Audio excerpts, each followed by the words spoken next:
J'ai déjà reçu des messages d'étudiants qui me disaient j'ai pris l'habitude de me coucher tôt parce que le soir je ne mange pas et du coup j'ai faim, donc je me couche tôt pour pas ressentir la faim. Il y a une fois une personne qui m'a dit que certains mois elle doit choisir entre s'acheter des protections hygiéniques ou s'acheter à manger. C'est pas des cas isolés, c'est des cas extrêmes oui, mais c'est pas des cas isolés. C'est vraiment beaucoup de monde et de plus en plus de monde, surtout depuis qu'il y a le Covid.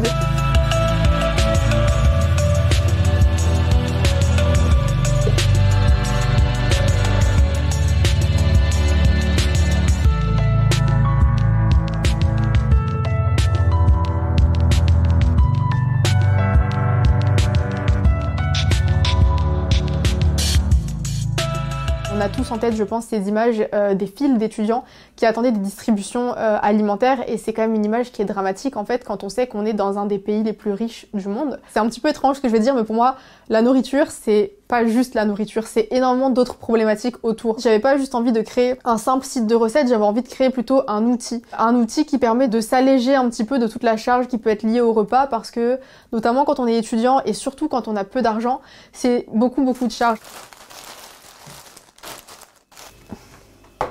Là on va faire un one pot pasta, donc en fait le principe de cette recette c'est que il faut juste une casserole, donc moi c'est une casserole avec des bords hauts, et en fait on va tout mettre dedans, donc on va mettre les pâtes, on va mettre les légumes, on va mettre la purée de tomates, on va tout faire cuire ensemble et à la fin on rajoutera les œufs.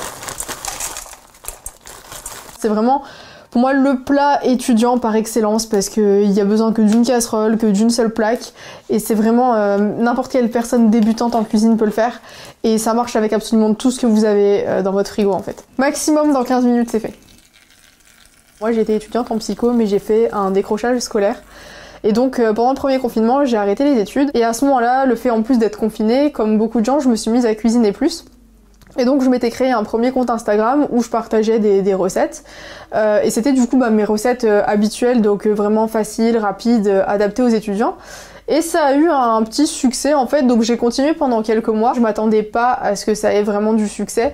Et c'est là en fait que j'avais commencé à recevoir les premiers messages d'étudiants qui me disaient que vraiment manger c'était très compliqué pour eux parce qu'ils n'avaient juste pas les moyens en fait. Le succès qu'a eu mon compte ne fait que montrer à quel point il y a un problème à ce niveau-là. Et un problème auquel pour l'instant il n'y a pas assez de solutions satisfaisantes qui sont apportées.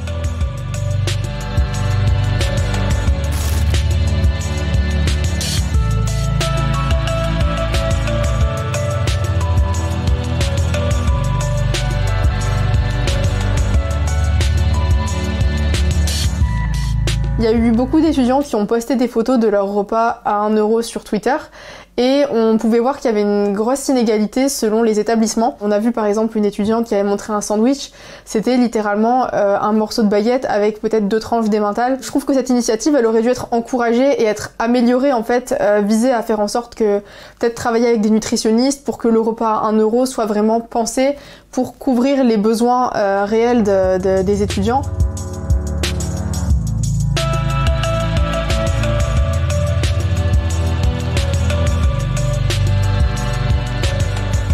J'essaie vraiment de proposer du coup des plats qui soient sains, qui soient équilibrés, mais ça a ses limites. En faisant ces études-là, j'aimerais pouvoir maintenant me dire que je donne la possibilité aux gens de manger pas cher, tout en mangeant des choses qui sont vraiment complètes et bonnes pour leur santé.